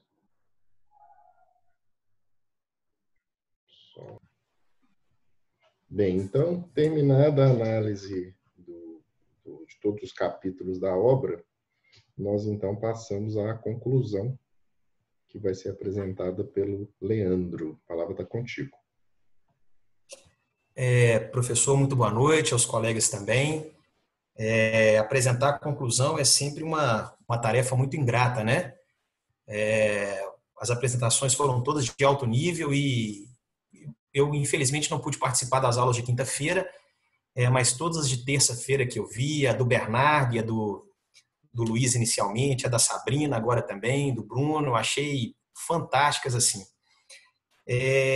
Mas os autores, o Ethan Cash e a Orna Rabinovich, eles começam uma conclusão de uma forma muito interessante, eu diria. Eles começam a revisar algumas previsões que eram feitas no passado, algumas previsões tecnológicas que eram feitas no passado, e dizendo que algumas dessas previsões tecnológicas do passado elas não se concretizaram na atualidade. Por exemplo, ele utiliza a questão do videofone, né? O videofone era uma previsão de 20, 30 anos atrás que todo mundo dizia que estava acessível a todo mundo, a toda a população na atualidade, e ninguém hoje vê videofone em lugar nenhum. E ele chega a citar uma obra também, que é uma obra de um autor chamado Kevin Kelly, dizendo que existem 12 previsões desses autores que serão inevitáveis forças tecnológicas no futuro. E os autores dizem o seguinte, olha, não é possível a gente antever quais são as tecnologias que irão vingar, vamos dizer assim, numa palavra mais simples de serem compreendidas. Mas a única coisa que nós podemos ter absoluta certeza é de que quaisquer tecnologias ou inovações tecnológicas que vierem, elas trazem consigo um potencial gerador de novos conflitos, né? Até uma fala do Bruno que ele disse, olha, a única coisa que nós temos aí é uma constante mudança, e o autor diz, olha, a única coisa que nós temos absoluta certeza no contexto tecnológico que nós estamos vivendo, que vamos viver, é que nós estaremos diante de uma constante mudança. Nós não conseguimos prever, professor, qual é a velocidade dessa mudança, nem aonde essas mudanças vão chegar. Mas nós conseguimos prever inexoravelmente que essas mudanças trarão inúmeros conflitos e potenciais disputas e que nós temos que estar sempre atentos à geração dessas disputas. Ignorar essas disputas, ignorar esses potenciais riscos, ignorar essas potenciais disputas, só vai fazer com que elas cresçam e aí nós tenhamos aí um cenário caótico. O autor até cita, professor, nessa questão das potenciais disputas, dizendo o seguinte, olha, esse casamento entre inovação tecnológica e disputa, ele não é tão ruim, né? O casamento entre inovação tecnológica e gerenciar e potenciais conflitos, ele cita até o Mark Gallagher, né? Que é um autor que o senhor nos mandou um texto aqui no WhatsApp, que diz o seguinte, olha, essa crescente disputa, esse acompanhamento das disputas do avanço tecnológico, ele é até, de certa forma, benéfico. O senhor citou no começo da aula aí a questão das inovações que foram trazidas pelas guerras e momentos de crise aí trazem inúmeros avanços tecnológicos, paradoxalmente. Só que ele diz o seguinte, olha, um ambiente de muita disputa, um ambiente muito carregado de disputa, um ambiente muito conturbado de litígios de inovação tecnológica, ele, ao invés de ajudar o desenvolvimento tecnológico, ele vai atravar o desenvolvimento tecnológico. E aí ele diz o seguinte, olha, a minha proposta nesse livro, os autores, né, o Ethan Cash e a Orna Rabinovich, eles dizem, olha, a minha proposta nesse livro, na verdade, foi identificar 5 áreas com grande potencial de geração de disputas, grande potencial de geração de litígios, e dizer que nessas 5 áreas, essa geração de litígios tem a perspectiva mais de atrapalhar a evolução do que propriamente de incentivar um ambiente inovador e um ambiente de novas criações. Então, ele começa a conclusão, ele começa o seu texto dizendo que é impossível prever quais são as tecnologias que vão vingar, mas que vão surgir inexoravelmente inúmeras disputas, que essas disputas, de certa forma, são benéficas à inovação, são benéficas ao desenvolvimento, mas até certo ponto. Que um ambiente muito tumultuado de conflitos, muito tumultuado de litígios, ele acaba travando essa evolução, travando essa inovação. Ele identifica essas 5 áreas, essas 5 grandes áreas que ele chega a mencionar, comércio eletrônico, assistência médica, mídia social, trabalho e tribunais, e diz que apesar das áreas que já são comuns de geração de conflitos, as diferenças sociais e econômicas entre as pessoas, nós vamos ter também uma tipologia nova de conflitos, que é os conflitos entre indivíduos e as grandes plataformas. E aí ele encerra essa primeira parte, caros colegas e professor, dizendo da insuficiência dos meios tradicionais de resolução de conflitos para lidar com essas situações. Ele foca muito nos textos, né, os colegas bem disseram aí, e eu pude perceber também, na questão das ADRs, né, até porque o sistema norte-americano ele é um pouco diferente da gente, o professor chegou a mencionar isso em outros momentos, mas ele diz, olha, o que nós estamos criando aqui, nós estamos trabalhando hoje como uma resolução de conflito judicial ou não, isso é totalmente insuficiente para lidar com essas novas disputas que surgirão durante esses avanços tecnológicos. Como é que eu faço para passar aqui? Só puxar para baixo, né? Deixa eu tentar passar o slide aqui. Dá uma força aqui, Sabrina. Só... clica no cantinho direito da tela. Muito obrigado. Então, ele diz que essa impossibilidade da resolução de conflitos, essa impossibilidade dos meios tradicionais trabalharem com essa resolução de conflitos. E aí depois ele passa, meus caros colegas, a trabalhar aqui no texto a questão do papel do direito, do papel da lei e do papel dos tribunais em relação a essa resolução dos conflitos. E ele volta, mais uma vez, a uma metáfora lá do capítulo 1 ou do capítulo 2, não me recordo muito bem onde essa metáfora foi estabelecida, que é do autor, né, tcheco Franz Kafka, sobre a metáfora do porteiro, do acesso à justiça que nós temos tradicionalmente. Que essa metáfora do porteiro é um camponês que chega até a porta da justiça e ele encontra várias barreiras para ter um provimento jurisdicional, para ter uma resposta a um problema que ele queria apresentar a um tribunal. E aí ele fica sentado ali na porta daquele tribunal, esperando, aguardando, e aquela justiça nunca lhe é outorgada, né? Ele diz, olha, hoje, no sistema atual, no nosso sistema jurisdicional, nós temos inúmeros porteiros e inúmeras barreiras que nos impedem de ter um acesso à justiça. Barreiras econômicas, barreiras sociais, barreiras geográficas, barreiras, inclusive, linguísticas, né? Inclusive, eu acho também, e isso é uma opinião pessoal, professor, e aqui fazendo uma reflexão sobre essas barreiras, esses porteiros que nós encontramos nas formas tradicionais de prestação da jurisdição, inclusive até uma barreira semiótica que nós temos. O tribunal ele é opressor, né? A própria arquitetura do tribunal, a própria forma dos juízes como distantes socialmente. Então, isso tudo inibe a população para que ela possa ter um acesso, de fato, a uma prestação jurisdicional acessível. E aí eu faço uma consideração aqui, professor, também dessas barreiras que o autor volta aqui na conclusão, quanto à questão do Kafka, quanto à questão da metáfora do porteiro, há aquele texto do acesso à justiça do Mark Gallagher, né? Ele, em determinado momento do texto, professor, me corrija se eu estiver errado, me corrija se eu tiver tido uma leitura equivocada do texto do autor norte-americano, que ele diz o seguinte, olha, os sistemas tradicionais de resolução de conflitos, o acesso à justiça que foi pensado pelo projeto de Florença, essa perspectiva de acesso à justiça, ele foi pensado todo numa perspectiva tão somente da etapa de reivindicação. E que existe toda uma série de pessoas antes disso que sequer chegam a procurar o Poder Judiciário para resolver os seus problemas. Sequer chegam a procurar, ou ter condições de procurar, professor, eu chego a dizer, o Poder Judiciário para a resolução dos problemas. Eu discordo de alguns colegas, caro professor e caros colegas, que disseram anteriormente que no Brasil nós temos uma justiça barata e acessível. Por que eu discordo disso? Eu tento sempre, professor, eu moro em Patinga, uma consideração que eu quero fazer sobre a disciplina que me permitiu demais ter acesso a esse tipo de conhecimento que eu não teria aqui, eu teria que pegar um carro e enfrentar 5 horas de viagem 2 vezes por semana, o que na minha condição atual é praticamente impossível. Mas eu costumo falar, professor, que se você passar de Valadares, não sei se tem alguém aqui que é da minha região, mas se você passar de Valadares, você já tem outra realidade social, econômica, política, totalmente diferente dessa ilha de prosperidade que a gente vive aqui no Sudeste, em Ipatinga, em Belo Horizonte.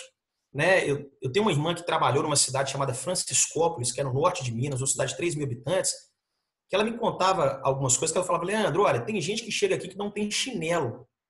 Então, eu acho assim, para a realidade global do Brasil, as portas da justiça são muito mais fechadas, distantes e atravancadas do que aquilo que nós que estamos numa ilha de prosperidade, né? Que é uma das maiores cidades do Sudeste, imaginamos que ela já é difícil. Então, fazendo um link entre a fala do professor Mark Gallagher, que fala que o sistema de acesso à justiça foi pensado na ponta do iceberg, e trazendo isso para a nossa realidade política, para a nossa realidade geográfica, para a nossa realidade social que nós temos, eu acho que o sistema atual está muito distante ainda de um acesso à justiça para populações que sequer demandam em juízo. Nós temos aí muito a pensar que facilita para a gente na questão do processo judicial. Mas eu tenho milhares de pessoas que sequer chegam à etapa do processo judicial. Talvez o Bruno, como defensor, conheça mais essa realidade propriamente do que eu. Mas ele diz o seguinte, olha, ele exemplifica essa metáfora do porteiro também com um caso que aconteceu, que chegou à Suprema Corte dos Estados Unidos, né? Que é o caso Robbins versus um site chamado Spokel, né? Não sei como se pronuncia corretamente esse site, que é um site de compartilhamento de informações.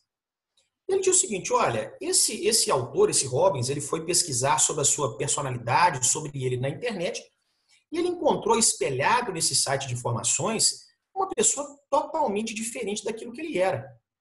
Ele achou um absurdo que isso acontecesse, achou um disparate muito grande, de que um site compartilhava informações sobre ele totalmente enganosas sobre a sua real personalidade. E ele foi cumprindo todas as etapas do Poder Judiciário norte-americano até chegar à Suprema Corte. Ele disse que, olha, ele teve que romper muitas barreiras para chegar à Suprema Corte.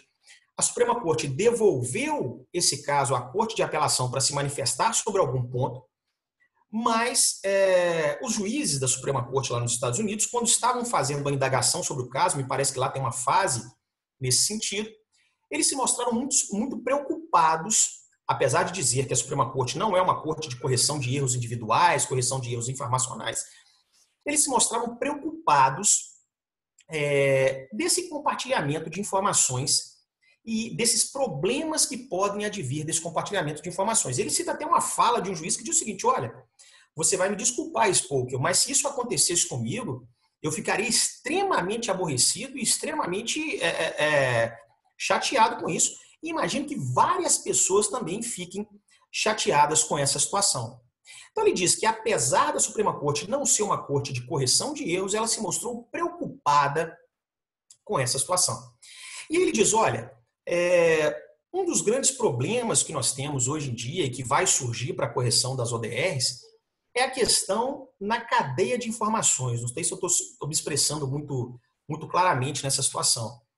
O professor chegou a dizer isso, outros colegas também nas apresentações disseram também, que uma informação errônea no início da etapa, ela se apreendida pelo Big Data, se reproduzida durante diversas vezes, ela pode causar um dano terrível, né?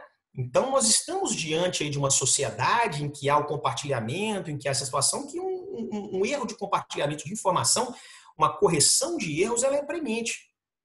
E aí, professor, eu faço um link aqui, não sei se foi essa a sua intenção em nos pedir para ler o livro do filósofo coreano lá de situação alemã na universidade agora, do Byung-Chul Han, mas ele no final ele faz uma reflexão que me chamou muita atenção, que ele reflete o que é o conhecimento e contrasta o que é o conhecimento com o compartilhamento de dados do Big Data.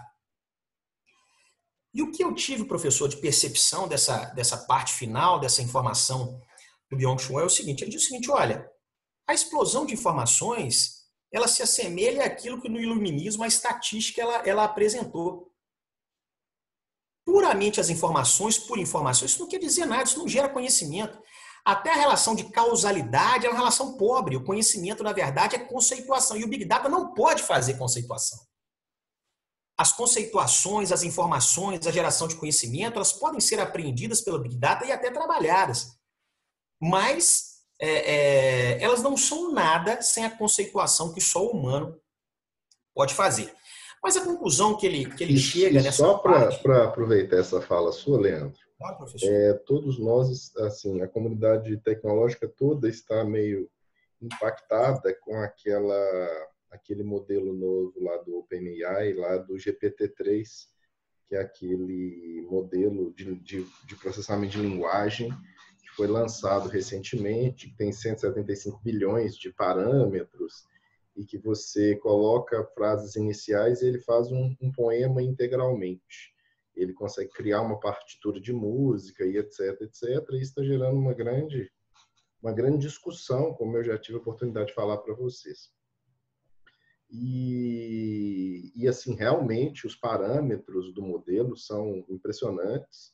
em comparação com os anteriores, ele trabalha com 175 bilhões de parâmetros, só que ele não consegue responder coisas muito singelas, que mostra exatamente essa questão. Ele não consegue fazer uma apreensão, às vezes, de coisas muito óbvias. Então, por exemplo, se coloca coisas mais sofisticadas, algumas coisas até sofisticadas, ele consegue criar um texto, que inclusive é a grande discussão dos riscos dele criar fake news, etc, etc, etc. Mas ele apresenta, às vezes, coisas muito singelas, igual perguntaram para o GPT-3, sabe? Quantos olhos tem o Sol? Que é uma pergunta meio nada a ver, mas que ele virou e falou assim, tem um olho só. Porque ele não consegue saber que o Sol é o Sol. Porque ele não consegue ter uma percepção, mesmo com acesso a todos os textos do Wikipedia, etc, etc, etc, ele não consegue produzir uma informação, ou seja, o simples acesso aos dados, mesmo parametrizando, não vai dar a ele a capacidade de promover o tipo de raciocínio que o cérebro humano faz, mesmo sendo um modelo assim impactante em termos revolucionário, em termos de produção de textos e produção gráfica em alguma medida. Então, a gente tem que tomar um cuidado em que medida que essa quantidade de dados e a possibilidade de parametrizar dados vai realmente oferecer informações e vai oferecer, melhor dizendo, conhecimento, que é a discussão que a gente precisa, em alguma medida, fazer. Mas continue. Inclusive, eu não sei se o professor conhece, só tem muito a ver com isso que você está falando, uma música da década de 70 do Gilberto Gil, não sei se você conhece, uma música chamada O Cérebro Eletrônico, né? Eu acho que tem a ver com essa questão também, né? Que ele fala da apreensão de informações, mas que o cérebro eletrônico nunca vai ter essa conceituação, esse sentimento que nós temos. Mas essa questão dos dados, algoritmos, professor, isso e aqui, como ele fala essa questão dos dados aqui, da apreensão dos dados, me fez um link de um livro que eu li há um ano e meio atrás, que acho que o senhor até mencionou aqui na aula, que é um livro do Yuval Noah Harari, que chama-se 21 lições para o século XXI, né? E eu confesso, professor, eu sou totalmente refratário, não é refratário à tecnologia, mas nunca me interessei estritamente pela tecnologia. E quando eu li esse livro, 21 lições para o século XXI, eu achei que ele estava falando uma grande bobagem ali em muita coisa. E uma das coisas que ele falou, e casando com esse sistema que o senhor acabou de falar aí, que daqui a pouco os algoritmos conseguirão compor uma música que seja um hit de sucesso, né? Porque ele vai conseguir compartilhar informações químicas e físicas do nosso cérebro para dizer quais as notas, palavras e sensações que poderão causar a sensação de uma música, e ele vai conseguir substituir essa situação. Então, eu achei naquela ocasião um absurdo, hoje talvez eu não ache tanto depois da disciplina do senhor. Mas, e aí o que o autor diz então? Ele diz dessa impossibilidade dos meios tradicionais de ADRs, os meios litigiosos, de resolver esse problema, que são grandes problemas digitais das pessoas comuns que surgem no dia a dia, que sequer conseguem bater as portas do Poder Judiciário. E ele já passa para um segundo momento, um terceiro tópico, na verdade, na conclusão, que ele chama de abordando a lacuna da justiça digital, né? Já que ele conceitua, já que ele chega à conclusão que os meios tradicionais não são necessários, não são compatíveis sequer para ser remodelados para resolver esses problemas, ele diz, olha, a par disso nós temos uma chamada lacuna digital, né? Ou lacuna da justiça digital. Nós temos um grande número de problemas, um grande número de disputas que estão surgindo e que vão surgir, e os meios digitais e os meios de justiça digital que são disponíveis no momento e que são disponíveis no futuro próximo são pequenos, são insuficientes também para trabalhar esse grande número de disputa que nós estamos aí. E aí ele faz um questionamento seguinte, olha, diante desse cenário apocalíptico que eu tracei aqui, na verdade eu estou entrando no imaginário do autor, tá, professor? Eu estou dizendo que ele, enfim, na minha percepção, né, lógico, na minha percepção limitada, mas eu estou tentando apreender e transformar aqui o que ele imaginou. Ele disse, olha, diante desse cenário apocalíptico, da insuficiência dos nossos tribunais, da inevitabilidade das grandes disputas que vão surgir e da pequena das pequenas bases de resolução de conflitos que nós temos atualmente, qual será o papel da lei, do direito, né, o law, e os tribunais a partir do momento que as ODRs vierem de uma forma significativa?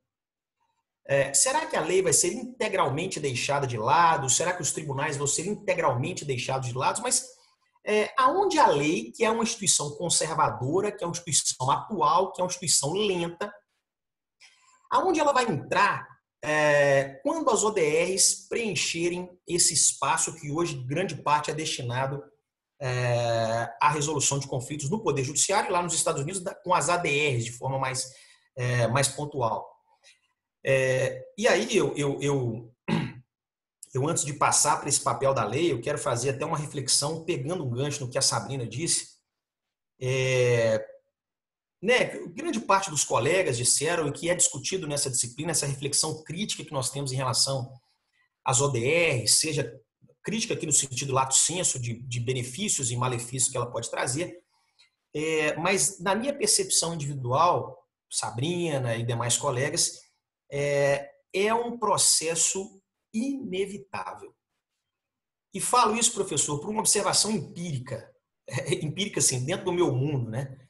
Porque eu tenho 2 filhos pequenos, tenho uma filha de 5 anos e tenho um filho de 2 anos, e tenho 2 sobrinhos, um de 17 anos e um de 13 anos, que passaram esse final de semana aqui em casa, tal, e eu não sei se eu estou estudando essas coisas dessa matéria, mas eu comecei a observar como é que os meus sobrinhos, hoje 17 anos e 13 anos, como é que é a relação deles com a resolução das coisas, com a discussão das coisas e com a expectativa que eles têm da resposta das coisas. A Sabrina e o Bruno falaram dessa transformação, dessa expectativa líquida que a gente nutre pelo serviço que nós estamos experimentando e o contraste dos serviços que nós temos na realidade. Mas essa expectativa líquida que nós estamos analisando aqui, nós estamos analisando à luz da nossa percepção que nós somos uma geração híbrida. Nós vivemos o passado, eu pelo menos, vou fazer 36 anos, mas nós vivemos uma realidade sem internet, uma realidade sem celular, uma realidade sem computador, e nós experimentamos essa nova tecnologia e estamos contrastando ela com aquele passado que nós ainda vivemos, que são os tribunais. Agora, o meu sobrinho, a minha sobrinha, a minha filha, o meu filho, eles já nasceram, já cresceram e já estão habituados nessa resposta rápida, nessa resposta contínua, nessa resposta fragmentada e líquida dos dias atuais. Então, assim, eu acho que essa inovação para resolver os problemas deles, eu acho que ela é inevitável, né? Nós estamos aí trabalhando no que os historiadores chamam de conceito de anacronismo, né? Nós estamos analisando o futuro com a cabeça do passado, na minha percepção. Mas essa nova geração que está vindo aí, esses novos adolescentes que sequer conversam, né? Eu fiquei impressionado, falei com a minha esposa de noite quando eu fui dormir, falei, Graça, que absurdo, esses meninos chegam aqui, não falam com ninguém, não conversam, só querem comer e mexer no celular, enfim, é uma coisa muito diferente do que a gente está acostumado e é assustadora. Né? Eu falo, poxa, eu chego ali, falo, ô Cauã, tudo bem? Bom dia, Tio. E já vai pro celular, falo, mas que coisa mais louca. Isso para eles não é grosseria, né? Para mim, eu fui criado aqui, meu pai, poxa, se eu fizesse isso, meu pai me batia, puxava a orelha, enfim. Era uma coisa inimaginável para a nossa geração. Mas voltando aqui, professor, o papel da lei, eu estou muito empolgado com a disciplina, me desculpe se eu estou falando muito, mas os autores dizem o seguinte, olha, a lei, a sombra da lei, eles utilizam até essa expressão, ela vai permear ainda por muito tempo dentro das ODRs. Né? Ela diz, mas o papel da lei vai ser o papel da lei dos tribunais, vai ser um papel muito diminuto, né? Em relação ao que exercem hoje. Porque a lei é conservadora, ela demora a mudar, ela é precedida de uma discussão social. E ela diz, na verdade, que o papel da lei vai ser, primeiro, incentivando algumas plataformas digitais a criar ODRs, ou até sancionando algumas plataformas digitais que não criam meios de resolução de conflitos aos seus usuários, né? Uma sanção premial, um incentivo para que alguma plataforma que crie, ou então a lei estabelecer uma arquitetura mínima de direitos fundamentais ou uma arquitetura mínima procedimental que deve ser respeitada por essas ODRs. E aqui, fiz uma outra reflexão também, professor. Eu fiquei muito interessado por aquele primeiro momento histórico que o senhor fez, né, até chegar à virada digital. E aí eu fui buscar um livro que o senhor escreveu em 2008, que tem toda essa referência histórica dos modelos processuais. E eu pensei, olha, nós lutamos tanto para chegar num modelo constitucional de processo, num contraditório democrático, em garantias fundamentais. Será que nós vamos ter que colocar tudo isso abaixo agora, porque nós vamos deslocar totalmente o sistema de resolução de conflitos para as ODRs? E aí, fazendo um link com o que o senhor falou lá, com a perspectiva de evolução do processo com o que o autor falou aqui, o papel da lei, na verdade, vai ser arquitetar, traçar uma moldura, um quadro de procedimento de garantias mínimas, um quadro procedimental mínimo que, dentro do possível, né, dentro daquilo que os colegas falaram no capítulo 7, se respeite algumas garantias, alguns procedimentos mínimos que serão estabelecidos.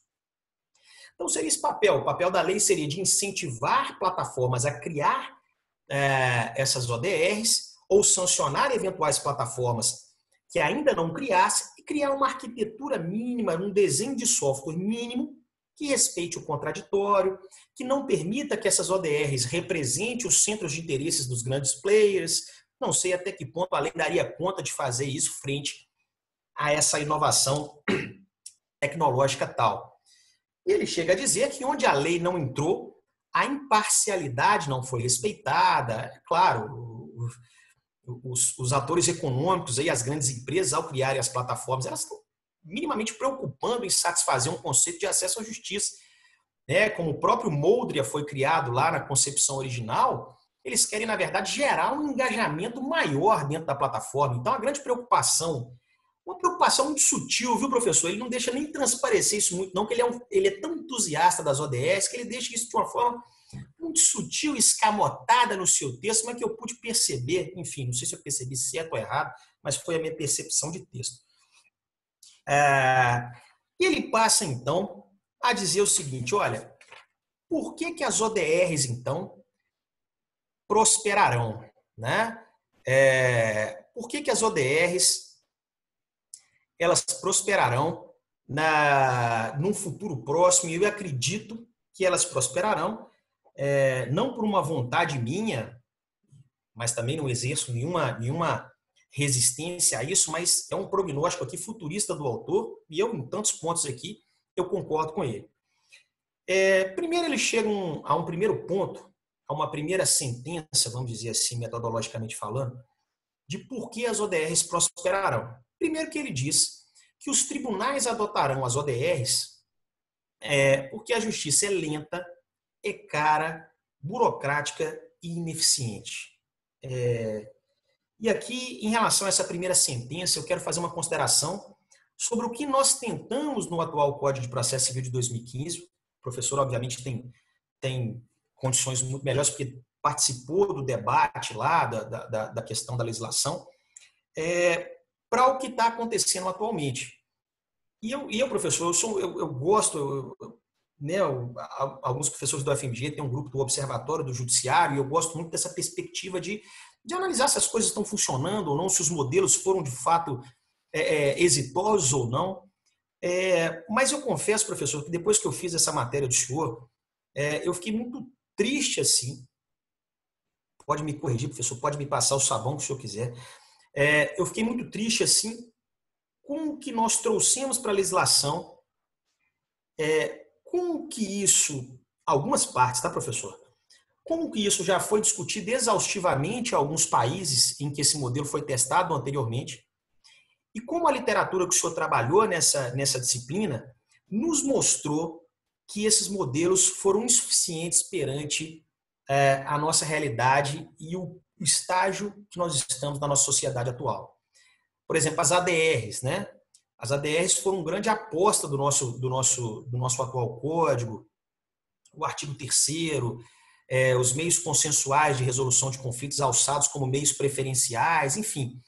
Mas o que nós vimos na prática, principalmente aqueles que advogam no interior como eu, é que essa etapa de tentativa de resolução consensual de conflitos, tal qual ela foi imaginada pelo Código de Processo Civil, com mediadores, conciliadores treinados por uma matriz curricular do CNJ, com pessoas capacitadas, com uma matriz mínima principiológica diferenciando mediação e conciliação, isso demanda um altíssimo custo para você treinar essas pessoas, para você deixar essas pessoas no ponto de compreender o que é uma ADR e efetivamente trabalhar nessa ADR. Porque aqui em Patinga, professor, e nas cidades aqui ao redor, né, estagiário do terceiro período e vamos tocando barco e faz a audiência só para cumprir a conciliação mesmo. Né? O senhor fez até a consideração que isso foi baseado na experiência de um juiz do Rio Grande do Sul, que era muito bom de conciliação, que entendia. Então, eu fiquei muito frustrado de nós termos uma legislação que, nesse aspecto específico, né, de apostar tudo nas ADRs como uma forma de tentativa inicial de resolução de conflitos, e isso, pelo que eu estudei aqui na nossa disciplina, já ser um sistema que foi comprovado. Me corrija se eu estiver falando uma grande bobagem, professor, que já foi comprovado nesses países, que é um sistema que revelou-se insuficiente para resolver as disputas atuais. Me senti como se tratando do direito de família no projeto que foi, né, no Código Civil atual, daquele projeto que foi discutido na década de 70, ou seja, algo que já nasceu velho. Me perdoe, professor, se eu tiver... Na verdade, Leandro, isso não é completamente preciso. Em qual sentido? As ADRs, na verdade, em uma série de países, elas têm um nível de resultados muito bons. O próprio modelo americano, em alguma medida, apesar de todas as críticas que possam serem feitas em relação ao modelo multiportas, lá idealizado pelo Sander, em que medida que eles acabaram represando determinados tipos de litigância estratégica, toda a discussão da ideologia da harmonia, aquela discussão da Laura Nader, e do Hugo Matei, que a gente já, em alguma medida, já fez, mas o sistema americano ele é muito eficiente em termos de uso dessa parte antes essa parte é uma pré-processual, digamos assim, mediante meios diversos digamos assim, da jurisdição, da adjudicação, assim como eles falam, da adjudication. Então, ela é muito eficiente. Só que, como um aspecto que eu acho que é basilar para você ter uma estrutura de modelo multiportas ou de ADR mais eficiente, é você levar a ADR a sério, ou seja, você ter um treinamento adequado dos próprios profissionais que vão lidar com as técnicas, porque são técnicas que precisam ser aprendidas, que as pessoas precisam ter um treinamento específico para usá-las. Talvez, um dos grandes senões dessa perspectiva no Brasil é que, na grande maioria dos locais, ele funciona como seguindo o seu relato, ou seja, se apresenta a ideia da própria audiência do 334, de quaisquer formas de conciliação, seja no Sejusc ou em qualquer lugar, como às vezes como uma forma amadora de tentar resolver o conflito. Que aí você vai pegar uma pessoa que não é profissional, como você mesmo fez alusão, às vezes um estudante ingressante no curso de Direito, que não sabe nem o que é Direito, quiçá saber como promover dimensionamento dos conflitos, ou seja, ele não sabe nem o que é um conflito do ponto de vista técnico, e ele, por óbvio, ele não é treinado ainda para tentar, digamos assim, gerenciar esse conflito. Então, nós temos um problema do modelo em termos de infraestrutura. O CNJ vem, inclusive, apresentando tendências até muito louváveis de tentar promover melhores níveis de treinamento dos profissionais, etc. Agora, eles, inclusive, estão falando da possibilidade de fazer algumas digamos assim,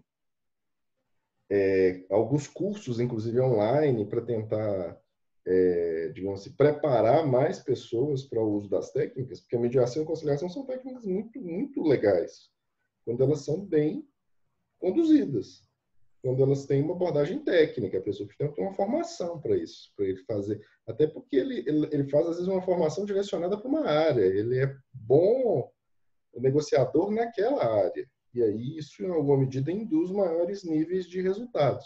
Então, o problema nosso aqui, na verdade, é primeiro que a gente tem uma característica que é muito própria nossa, que a gente já discutiu também a exaustão, que é o fato da absorção das ADRs pelo judiciário. Então, isso é uma primeira característica. Ele não é visto como uma atividade externa ao judiciário, que em alguma medida parece ser, como a gente inclusive já discutiu aqui, como parece ser em alguma medida a tendência no Brasil de adoção das ODRs. Inclusive, nós caminhamos para o mesmo movimento de absorção, e aqui, inclusive, vai caber, inclusive, aquela discussão teórica que a gente, em alguma medida, já fez aqui em aulas anteriores, se a ODR no tribunal, ela perde a sua, entre aspas, natureza de ODR ou não. Que o próprio Susskind, no último livro, ele faz essa divisão. A ODR é uma coisa, cortes online é outra. E no próprio texto que eu passei para vocês agora para leitura, esse texto que vai sair lá no livro do Fux, da Trícia e do conselheiro Henrique Ávila, que esse texto que eu disponibilizei no academia.edu também, porque eles haviam me dito que o texto não precisava ser inédito para ser publicado, então daí a razão da divulgação do texto com antecedência, na medida em que eles não havia esse requisito para publicação na obra.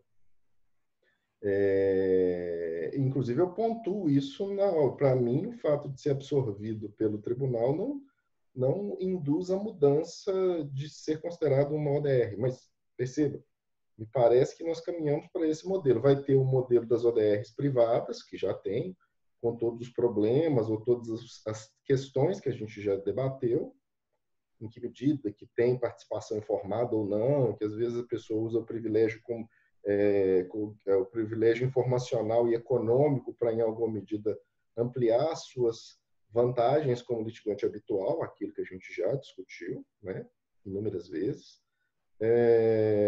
Mas perceba, então, assim, em relação propriamente à ADR, essa ideia do código em si não é problemática. O problema é como ela vem sendo implementada. Eu até concordo, e nesse aspecto eu quadro com o que você disse, eu falei já isso aqui, e agora, eu acho que eu não falei isso quando estava sendo gravado, mas agora eu deixo aqui gravado. Eu acho que a opção de uma busca, de uma tentativa inaugural de uma audiência com essa finalidade, ela é problemática, porque ela aposta no desconhecimento, quando, na verdade, você amplia as chances de acordo quando você tem um conhecimento adequado. E isso fica muito claro, inclusive, na estrutura modular das ODRs. O que induz um número enorme de acordos nas plataformas de ODR? Todas elas, as bem dimensionadas, lá o Modria, ou a mesma adaptação na CRT de British Columbia, e todas as outras que vêm em alguma medida se moldando. A própria proposta do Susskind lá para o direito inglês, que também adota a mesma perspectiva que o Bruno apresentou aqui, mas a Sabrina, daquela divisão em 3 ou 4 fases, aquela estrutura modular. No final das contas, o que induz o acordo? Informação. É informação. Ou seja, você reduzir a assimetria de informação aumenta as chances de você chegar a um acordo. Então, me parece que a opção do 334, de ter uma audiência antes do réu, inclusive, se apresentar e em alguma medida, das partes saberem com clareza quais são os argumentos à mesa no processo, prejudica os próprios resultados da audiência. E o modo como o alto índice de eficiência das plataformas de ODR demonstra é exatamente o fato de que você, tendo muita informação, às vezes você diminui as chances, às vezes você, inclusive, impede que o conflito, inclusive, vá adiante. E isso aqui, perceba, são milhões de acordos feitos nas plataformas que demonstram isso que a gente aqui está debatendo. Diga, quem está falando? Eu.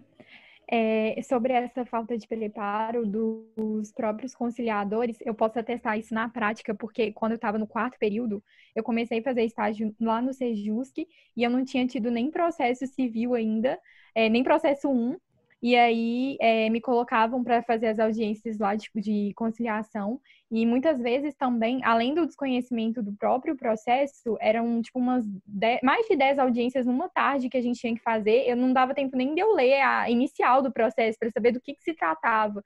Então era assim, era uma atrás da outra, os advogados já chegavam com uma cara de quem não queria estar ali, porque muitos acham também desnecessário, acho que não vai dar em nada. Então, assim, no tempo que eu fiquei lá, que foram, acho que uns quase 5, 6 meses, eu fiz pouquíssimos acordos, mas era nessa estrutura, assim, totalmente uma coisa que parecia que estava ali para cumprir tabela mesmo. Pois é, mas aí nós temos um problema que é um problema de fundo. É você achar que conciliação e mediação é uma técnica pobre para causas menos complexas. E, na verdade, cada vez mais se demonstra que as técnicas de negociação e as técnicas de conciliação e mediação podem ser usadas, inclusive, para macroconflitos. E, às vezes, com índice de resultado muito bons. Só que as pessoas precisam ser treinadas para fazer essas negociações. Você precisa de ter técnica para como você vai apresentar uma proposta, como que você vai... até o ambiente de você tentar fazer um acordo. Ou seja, não é uma técnica amadora. É uma técnica. Você precisa ser treinado para se valer dela. Então, para mim, o grande problema em relação à ADR, e eu acho que isso não vai se reproduzir na ODR, porque a ODR já parte de um parâmetro dela ter que ser programada, por óbvio, com uma série de parâmetros prévios para ela ter o mínimo de resultado. E, no final das contas, você vai trabalhando com os próprios dados, e os dados vão retroalimentando a própria plataforma. Mas, em relação especificamente à ADR, nós temos um problema muito sério no Brasil, que é o modo amador que ela é pensada e implementada. Então, o problema não está propriamente na ineficiência da técnica no direito estrangeiro. Não. Ela é uma técnica altamente eficiente, se bem conduzida. Ela consegue resolver todos os problemas? Não. No âmbito agora que se descortina com os novos litígios, com base nessas negociações do comércio eletrônico, a lá eBay, etc., ela é adequada? Não, porque ela vai exigir determinado ambiente que no âmbito tecnológico não vai existir. Por isso, inclusive, da eclosão dessas perspectivas modulares, que a gente ainda está numa fase que a gente acha que, por exemplo, a plataforma do Moldria ou a estrutura do Moldria seja a estrutura a ser seguida. Talvez não, talvez a gente consiga evoluir. Mas só o fato dela ser consolidada numa perspectiva modular, diferente da cognição que a gente está acostumado, já mostra que a gente pode pensar um pouquinho fora da caixa, que é a ideia de que nós estamos, em alguma medida, com uma possibilidade no campo processual de pensar no que eles chamam de design do sistema de disputas para além do que a gente tem. Porque, em alguma medida, a gente acredita, e no final das contas, estudar processo em alguma medida, te coloca, em alguma medida, uma viseira. Porque você é treinado a usar formas de resolução de conflitos para as quais o sistema, em alguma medida, pré-estabeleceu determinadas formas. E esse estudo que a gente começa a fazer, a gente começa a perceber novas abordagens e novas percepções do próprio conflito que nós efetivamente não tínhamos antes de estudar essa questão. Então, em alguma medida, ele te dá uma possibilidade de você prototipar novos designs de resolução de disputas que estão em aberto, porque o problema perdura? Perdura. Os sistemas jurídicos são altamente eficientes para resolver disputas? Não. Alguns são melhores, outros piores. Nós estamos entre os piores, inclusive. Por conta, inclusive, dos nossos números, pela pluralidade de litigâncias que nós temos e por, inclusive, ter tipos de litigiosidades que em outros países não são impensáveis. A gente tem determinado tipo de litígio no Brasil que outros países não precisam dele, porque as pessoas têm, às vezes, o básico, pelo menos, em termos de dignidade. Aqui não, aqui a gente, para a pessoa ter um mínimo de dignidade, ela precisa, às vezes, judicializar conflito, judicializar um conflito ou um direito qualquer. Então, a nossa situação é até mais tormentosa e isso deve induzir em nós uma capacidade de refletir e analisar os conflitos e pensar em novos designs de solução de conflitos para além da caixa. Esse é o nosso grande desafio. Porque se a gente pegar um modelinho tradicional, aquilo que a gente estuda, tem isso aqui, as fases são essas, eu devo fazer isso aqui, É claro que, do ponto de vista profissional, isso é essencial para a gente poder exercer as nossas funções. Mas, do ponto de vista nós aqui da academia, a gente tem uma possibilidade, inclusive, de pensar para além do que está ali moldado. Para que você...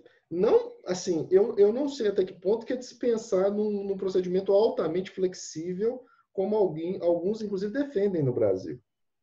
De uma flexibilidade quase absoluta do procedimento. Eu não sei se a gente deve caminhar para esse tipo de perspectiva em termos de sistema, mas que a gente deve pensar em novos designs, para mim, é uma realidade que a gente precisa, em alguma medida, enfrentar e levar a sério. Eu vou até um pouco além, professor. Eu acho que talvez as ADRs não seja só um problema de implantação no Brasil, mas um problema até da mentalidade dos próprios profissionais, advogados mesmo. Porque, como o senhor falou, a base do sucesso da ODR é a troca de informações e você saber até que ponto o outro tem documentos, que o outro está munido. O que os profissionais atualmente, e nós todos fazemos, na verdade, é um processo civil adversarial que o nosso sucesso advém de esconder a informação da parte contrária. Então, acho que também a mentalidade daqueles que trabalham com o direito em geral, os advogados, ela também vai ter que mudar para que essa fase de diagnose que o Molde traz, para que essa fase de ADRs dos Estados Unidos, que é uma fase de maior troca de informação, mais fluida, ou mesmo o procedimento que o senhor citou da Inglaterra, que é um procedimento mais fluido de troca de informações, ele seja efetivamente feito para se chegar à resolução de ADR. Mas, enfim, primeira questão que o autor diz, então, que as ODRs vão vir para ficar é essa questão da ineficiência judiciária, da insuficiência dos meios tradicionais de resolução de conflitos para lidar com os conflitos atuais e da metáfora aí do Franz Kafka, da questão do porteiro e que os grandes entraves que nós temos que ter para ter uma justiça, hoje que eu concordo integralmente com ele. Até para nós, advogados, chegarmos ao juiz para despachar, a gente encontra uma série de barreiras, assessor que vai conversar com você, fala, não, por gentileza, eu quero falar com o juiz, é uma dificuldade danada, mas enfim. Também, ele faz uma consideração, acho que muitíssimo interessante, muitíssimo... acho que é uma filigrana no texto que eu achei muito legal, que ele diz o seguinte, olha, as pessoas mudaram as suas interações com os particulares, talvez seja até a questão da fluidez e elas esperam que as suas interações com o Estado sejam tão eficientes, tão rápidas e tão céleres quanto aquelas interações que ela tem com o setor privado. Talvez não na mesma intensidade, talvez não trazendo o modelo neoliberal ou o modelo de competitividade para dentro da esfera pública, mas que essa geração que está surgindo, que essa geração dos meus filhos, dos filhos de vocês e dos adolescentes, espera uma relação com a burocracia e espera uma relação com o Estado totalmente diferente daquela que nós estamos acostumados a ter e a tolerar, eu acho que vai ser a perspectiva e a expectativa deles é muito diferente.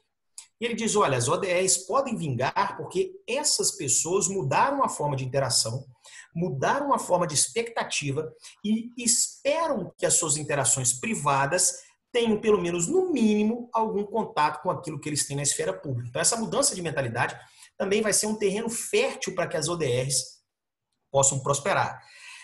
Ele chega a dizer que a tecnologia também vai reduzir o abismo entre eficiência e prestação jurisdicional, que é um abismo aí praticamente presente em todos os países, de lentidão da justiça, de ineficiência, de dificuldade de pessoal, enfim, que essas ODRs podem, na verdade, trazer um acesso à justiça que vai suprir um pouco dessas eficiências.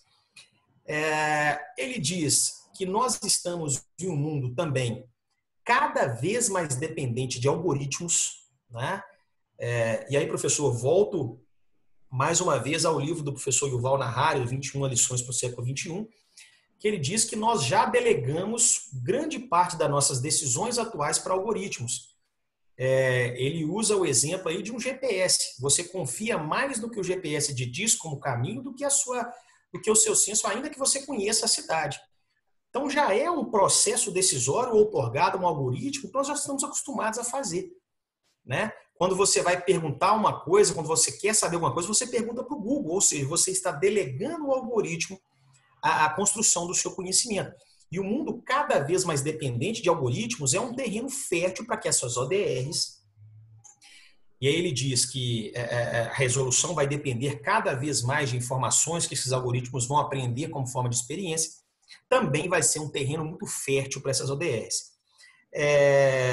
E dizendo também que hoje alguns mecanismos internacionais, alguns tribunais, foram o que os colegas falaram na apresentação do capítulo 7, já estão implantando ODRs com muito sucesso. E eu fecho a minha fala aqui, as minhas considerações, muito na toada dos autores.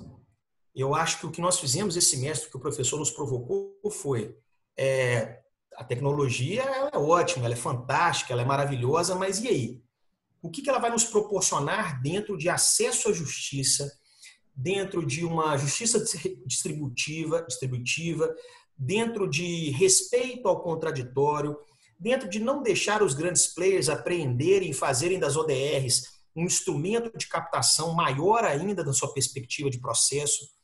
Eu acho que elas são inevitáveis. Eu acho que o trabalho que nós estamos fazendo na academia, que o professor faz na academia, que nós debatemos aqui, peraí, ela é inevitável, mas nós temos que fazer essa reflexão crítica de até quando elas serão de fato um acesso à justiça, essas pessoas que estão na base do iceberg, ou se elas são só uma forma de apreensão pelos grandes players e uma forma de fazer com que o seu ponto de vista possa prevalecer na resolução de conflitos. Eu achei fantástico, me fez questionar muito, professor. Eu dou aula desde 2008, inspirado muito por um grande professor que está aqui, que é o professor Glaucio. Agora, o senhor me fez refletir muito sobre o que eu estava ensinando em sala de aula, sobre o futuro da ciência processual, sobre o que eu tenho que me atentar, inclusive todas as minhas aulas inaugurais, que porventura eu for dar de Teoria Geral do Processo, de Direito Processual Civil 1, a minha primeira aula vai ser a reflexão sobre o acesso à justiça e de como essa justiça, esse acesso à justiça tende a mudar com a perspectiva das ODRs. Eu acho que eu quero talvez provocar os meus alunos a reflexão que eu tive e a grande perplexidade que eu tive em relação ao estágio atual da arte, que eu não imaginava que já estava dessa forma. Tá bem? Obrigado, professor, pela oportunidade. Foi uma coisa que expandiu o meu pensamento de uma forma que eu não imaginava. Muito obrigado. Eu que agradeço a todos e com isso a gente finaliza o estudo da obra Digital Justice. Eu, como já disse, agradeço a todos pelas apresentações que permitiram que a gente consiga ter uma visão mais ampla do pensamento dos autores.